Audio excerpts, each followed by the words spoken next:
I was just watching this Netflix series the other day called Bee and Puppycat. I looked it up and found out that this series has actually been around since 2013, but I literally just found out about its existence because I got a Netflix notification on my phone saying it is available to watch. I looked at it and thought, I'm gonna give it a go, why not? I didn't finish it yet though. I went up to 3 episodes, but during the first episode I was asking myself, what is this mess?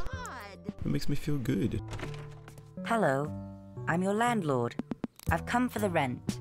This one sounds like a Twitch pod reading out stuff. I asked myself that knowing full well that this is not the first time I've felt this. I'm using the show as a reference now because it made me think about some things, but I don't necessarily intend to talk about this show specifically. It's something hard to explain. It's qualia, I think.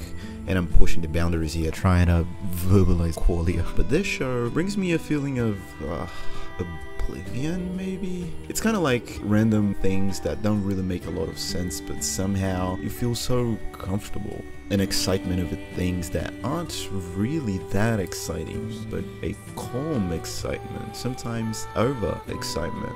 A sense that nothing really is a big deal, but everything is positive and magical at the same time. I don't know, it's just kind of hard to explain. It's really not the same thing, and it didn't make me feel exactly the same way, but I felt something kind of similar from the bright positive parts from Omori. Or watching Humanity Has Declined, you know, the fairies. Or watching Flip Flappers, not only the show itself, but you know that sound of that gorgeous masterpiece of an ending.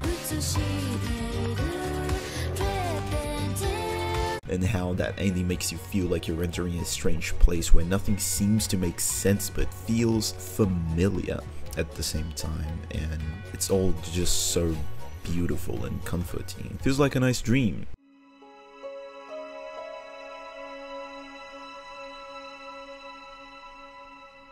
Tsukumizu, the author from Girls Last Tour, or their most recent work, Shimezi Simulation, one of my favorite artists currently. They have a very unique vibe to their works. It's not the same thing, again, it didn't make me feel exactly the same way, but they also make me feel something kind of similar. Those smiles and carefree expressions of someone who is just content. How much Tsukumizu sensei seems to appreciate fish. Maybe the fact that there are a lot of really messed up things happening adds to it a lot, maybe, I don't know. But again, it's not the same thing, but it also makes me feel kind of similar. I think maybe Yotsubato can get close to it. Every little thing is exciting. It's a pile of emotions. Everything is just heaven. Yotsuba might be a good example because maybe this is connected to this feeling of childhood. As kids, we generally tend to use a lot of our imagination. We make up stuff, and every new thing is just exciting and magical, and that naturally fades out as we grow older and older. Things just stop being as exciting and magical. Maybe what happens is that these works somehow portray that feeling again. Maybe they make some sort of connection with our inner child,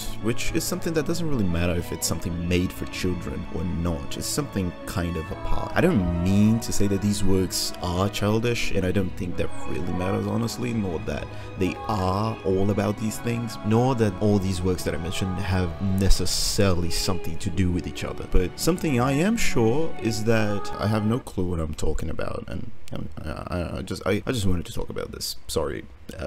Thanks for watching. Bye.